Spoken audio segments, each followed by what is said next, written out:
आंतरिक कलह ने अब खुल्लम खुल्ला घमासान का रूप ले लिया है। पिछले कई दिनों से बयानों और चिट्ठियों की जो जंग चल रही है, आज उसमें एक नया ट्विस्ट आया जब पार्टी की पुरानी वरिष्ठ नेता और पार्टी की लॉयलिस्ट माने जाने वाली अंजलि दमानिया ने ट्विटर के माध्यम से अपना इस्तीफा दिया। उन्होंने कहा कि मैं इस पार्टी को छोड़ रही हूं।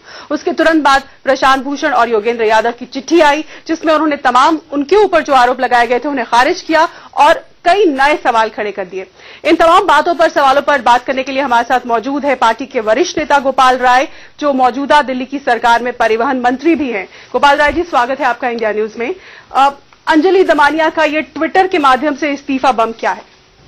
नहीं, मुझे लगा कि अभी जल्दबाजी में उन्होंने कोई ट्विटर के माध्यम से फैसला लिया है।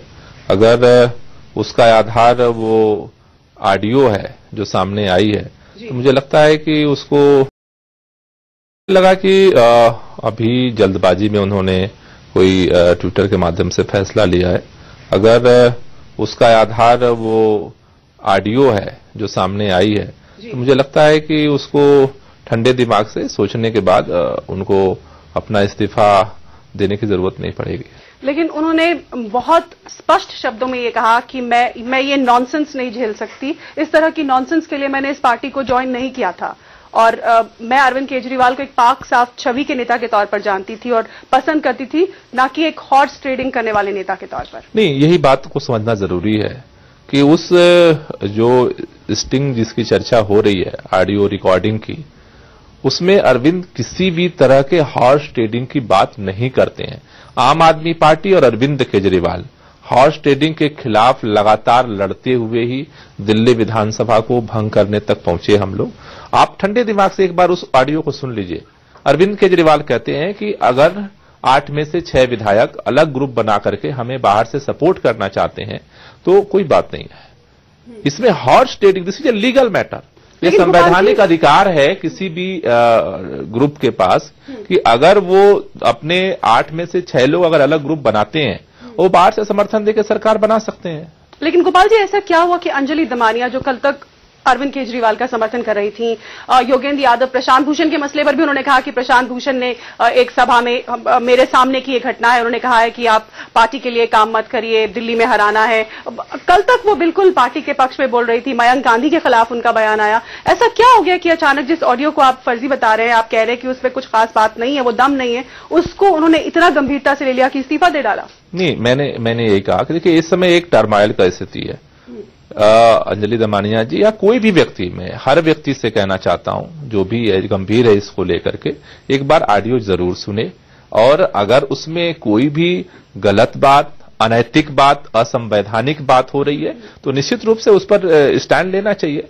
अंजलि दमानिया ने जल्दबाजी में कोई निर्णय लिया है, मेरी ये जरूर अपील है कि उसको गंभीरता से जरूर एक बार सुने, फिर फैसला करें। क्या पार्टी ने उनसे संपर्क किया है या किसी तरह से उनसे पूछ हुई है कि आखिर आप ऐसा क्यों कर रहे हैं? नहीं, उनसे जरूर करेंगे। अगर इस पॉइंट को लेकर के उनमें कोई गलतफहमी पैदा हुई है, पार्टी उसको दूर करने की पूरी कोशिश करेगी। यानी आपको लगता है कि वो पार्टी की एक कर्मठ सिपाही है और उनको मना बुझाकर वापस ले आ जाएगा पार्टी? निश्चित रूप से कर्मठ सिपाही भी हैं और कोई भी है, जो लोग भी हैं भारत के लोग या जो लोग भी आम आदमी पार्टी से जुड़े हैं या नहीं जुड़े हैं, उनके लिए भी ये महत्वपूर्ण प्रश्न है। क्योंकि एक अरविंद केजरीवाल के ऊपर हॉर्स ट्रेडिंग का आरोप लगाने की जो बात आई है वो निराधार है।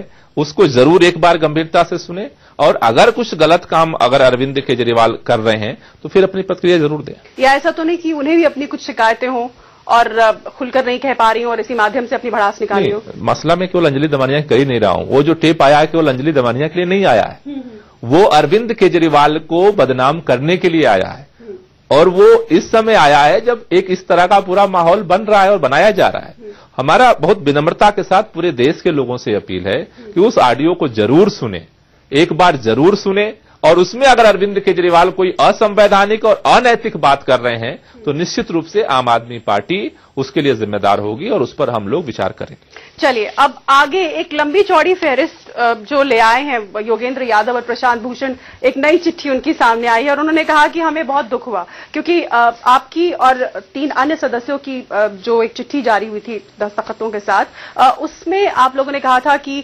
क्योंकि वो लोग पब्लिक में जा रहे हैं, इस तरह की बयानबाजी दे रहे हैं, तो उसको काउंटर करने के लिए हमें इस चिट्ठी के माध्यम से क्लैरिफिकेशन करना है। लेकिन ये दोनों स्पष्ट कहते हैं कि हमने, जब से हमें पीएससी से हटाया गया है, हमने तो कोई बयान नहीं दिया, कोई भी पार्टी विरोधी गतिविधि नहीं की, फिर हमारे खिलाफ ये कैंपेन क्यों है? नहीं, अगर ये बात वो कहते हैं तो शायद अगर ये जारी ही करना होता तो 4 तारीख की शाम को उन लोगों को पीएससी से मुक्त करने के साथ ही जारी कर दिया गया होता। उसको रोकने की कोई जरूरत नहीं थी। जरूरत इसीलिए पड़ी 5 दिन बाद, इसलिए जरूरत पड़ी क्योंकि उसके बाद लगातार इंटरव्यूज दिए गए, लगातार उसमें जिस तरह से ब्लॉग लिखा गया, बयानबाजी शुरू हुई, तो कुल मिलाकर के पूरे देश के सामने एक प्रश्न पैदा हुआ कि आखिर इन दोनों को हटाया क्यों गया। लेकिन गोपाल जी, मैंने भी वो इंटरव्यूज देखे हैं, उनमें से कुछ योगेंद्र यादव के इंटरव्यू का आप जिक्र कर रहे होंगे या बाकी, उनमें उन्होंने कोई पार्टी विरोधी या अरविंद केजरीवाल विरोधी ऐसी कोई बात नहीं कही है। वो बचते रहे हैं विरोध की बात ऐसा नहीं कहने है। से। बात ये सामने आकर के आई, बात जो उभर करके आई, ये कंफ्यूजन पैदा हुआ। इसलिए क्लेरिफाई किया गया कि भाई क्या वजह थी जिनके आधार पर यह फैसला लिया। हम नहीं चाहते थे, हमने भारी मन से उस चीज को जारी किया। हम चाहते तो हम 4 तारीख को ये जारी करते, हमने नहीं किया। हम यही चाहते थे कि कार्यकारिणी के सदस्य रहते हुए नई जिम्मेदारी लेकर के वो काम को आगे करें और जो चीजें थी उसको यहां खत्म किया जाए। लेकिन चाहे और अनचाहे मीडिया में जाने की जरूरत नहीं थी, सबने ये तय किया था। लेकिन जब ये कंफ्यूजन, लेकिन मीडिया में तो आप ही के लोग जा रहे थे, क्योंकि मैं लगातार और हम सभी उन खबरों को फॉलो कर रहे थे जब से पीएससी की से उन्हें हटाया गया। उस बैठक के बाद से कभी भगवंत मान ये कहते थे कि इन दोनों ने ये किया, इन्हें हटाया जाए। कभी आशुतोष ने कहा कि अरविंद केजरीवाल रो पड़े, इनकी वजह से रो पड़े। तो तमाम बातें तो अरविंद केजरीवाल के जो लॉयलिस्ट है सो कॉल्ड, उनकी तरफ से आ रही। मैंने क्या कहा, जब उसके बाद मीडिया में ये लोग गए, ब्लॉग आया और लोगों ने बयानबाजी की, ये सारे जो लोग थे, जो और लोग बोल रहे थे, ये कार्यकारिणी में बैठक में नहीं थे। इसलिए जब हम चारों लोग जो उस कार्यकारिणी की मीटिंग में थे और हमने इसमें वोट किया था, उसकी जो वस्तु स्थिति है, जब हमारे वॉलंटियर्स ने डिमांड किया, हमने उसको लोगों के सामने रख दिया, सिर्फ उस बात को जिस आधार पर यह फैसला हुआ था। आपको नहीं लगता था कि ये जो लोग तमाम पार्टी के बयान दे रहे थे, इन्हें रोकना चाहिए था? नहीं, हमने सबको रोकने की कोशिश की अल्टीमेटली, लेकिन एक जो मेजर कंफ्यूजन पैदा हुआ कि without reason why to you expel the PSC, मतलब अब डिफेंसिव पर आ गया। उसको एक्सप्लेन करने के लिए हमारी वो जिम्मेदारी थी और उसको हमने लोगों के सामने रख दिया उस पक्ष को। मतलब कुछ डिफेंसिव पर आ गए आप, आपको लगा कि इससे गलत मसला डिफेंस का नहीं है, मसला सच्चाई को सामने लाने का है, क्योंकि आधा सच जब फैलाया जाता है उससे कंफ्यूजन पैदा होता है। चलिए, अब जो अहम बात है, योगेंद्र यादव और प्रशांत भूषण ने जो चिट्ठी जारी की है उसमें उन्होंने बहुत सारी बातें कही। उन्होंने कहा है कि हमने कभी अरविंद के संयोजक पद से हटाने की मांग नहीं की। इनफैक्ट 26 फरवरी की बैठक में जब उनके इस्तीफे की बात आई थी, हमने विरोध किया था, ये गलत प्रचार था हमारे खिलाफ। फिर उन्होंने कहा कि शांति भूषण जी के बयानों से हमारा कोई लेना देना नहीं था, हमने सार्वजनिक तौर से असहमति जाहिर की थी। फिर भी जो चिट्ठी आप चारों ने लिखी उसमें शांति भूषण जी के बयानों को कोट किया और उन सभी लोगों को जिम्मेदार ठहराया गया। देखिए, पहली बात यह है कि शांति भूषण जी इस पूरे अभियान के एक महत्वपूर्ण साथी रहे हैं, और जब एक महत्वपूर्ण साथी खड़ा होकर के सार्वजनिक तौर पर पार्टी को चुनाव के उस महत्वपूर्ण मोड़ पर डैमेज करने की कोशिश करते हैं, भारतीय जनता पार्टी के प्रत्याशी को सुपीरियर बताते हैं, आम आदमी पार्टी के मुख्यमंत्री उम्मीदवार को उससे कमतर आंकते हैं, ये सार्वजनिक बयान आता है, जब वो आवाम के लिए वीडियो जारी करते हैं, जब ये सारा कुछ कर रहे होते हैं, उस समय उनके जांच के लिए, उनको रोकने के लिए जो प्रयास होने चाहिए थे वो प्रयास नहीं किए गए। इन लोगों का ये कहना है, दोनों का, कि शांति भूषण जी के बयानों को हम ओन नहीं करते, हमने पहले ही सार्वजनिक तौर से उनके कथनों पर असहमति जताई थी, फिर उसके लिए हमें क्यों दोषी ठहराया? उसके लिए लोकपाल में नहीं गए, उसकी जांच करने की आवाज नहीं उठाई, उनको तो हटाने की आवाज नहीं उठाई, वहां नैतिकता की बात नहीं उठी, वहां सिद्धांत नहीं आड़े आया। लेकिन अगर दूसरे जगह जो सिद्धांत और विचार का मापदंड है वो शांति भूषण जी के लिए क्यों नहीं खड़ा हुआ? ये डुअल मापदंड क्यों पैदा हुआ शांति जी को लेकर? लेकिन ऐसा नहीं था गोपाल जी की हमने खुद देखा है कि योगेंद्र यादव जो है वो सबसे ज्यादा सीटों की प्रेडिक्शन भी वही कर रहे थे। देखिए, प्रेडिक्शन कर रहे थे वो सब लास्ट की बात है, लेकिन ये जो प्रॉब्लम्स आई थी, जिन चीजों की, देखो इस पत्र को आप देखो, ये पॉइंट्स वो गिना रहे हैं और इन पॉइंट्स के आधार पर वो असहमत थे। वो ये कह रहे हैं कि हम इन पॉइंट्स के आधार पर, और इस असहमति के आधार पर उन्होंने चुनाव में जिस ताकत के साथ लगना चाहिए था, पूरा हिंदुस्तान का वॉलंटियर लगा था, सारे लोग जद्दोजहद कर रहे थे, सारे लोग दुआएं मांग रहे थे, जो कुछ नहीं कर रहे थे, जीत की दुआएं मांग रहे थे। क्यों? क्योंकि ये ईमानदारी की लड़ाई खत्म ना हो जाए। उस समय पर इनके मन में दुविधा आई थी और वो दुविधा गलत थी। नहीं, लेकिन इनका कहना है कि हमने ये तमाम मसले उठाए, लेकिन हमने कोई पार्टी विरोधी गतिविधियों में हम सम्मिलित नहीं थे। जब आप प्रचार करने नहीं जाते हो, अगर हम लोकतांत्रिक तरीके से अपना मत रख रहे हैं तो इसमें गलत क्या है? लोकतांत्रिक तरीके से मत रखना अलग बात है। मैंने से कहा ना, कांग्रेस का मैं विरोधी था समर्थन लेने का, लेकिन मैंने कैंपेन किया, मैंने पार्टी के लिए दिन रात काम किया, हमने सारा काम किया जो काम पार्टी ने डिसाइड किया। उन्होंने कैंपेन नहीं किया, उनको उनकी ड्यूटी थी। लड़ाई में असहमति के साथ भी लोकतांत्रिक प्रक्रिया यही कहती है कि जो असहमति के साथ भी साथ साथ चलना पड़ता है। आपको लगता है कि योगेंद्र यादव की महत्वाकांक्षा बढ़ गई थी? महत्वाकांक्षा तो मैं नहीं कह सकता हूं, लेकिन कुल मिलाकर के जो नजरिया पैदा हुआ इससे, वो ठीक नहीं है। वो ना लोकतांत्रिक। क्या आपको क्या लगता है कि क्या हुआ, कहां क्या गलत हुआ? उनकी महत्वाकांक्षा बढ़ी, उनकी बातों की अनसुनी हुई, या वो प्रवाह से हटकर अलग सोच लाना चाहता, हावी करना चाहते थे, थोपना चाहते थे? देखिए, वो एक नजरिया और जल्दबाजी का मसला है। हो सकता है इसमें मैं इस चीजों को समझने की कोशिश करता हूं, तो कभी कभी क्या होता है कि एक त्याग का अहंकार आता है।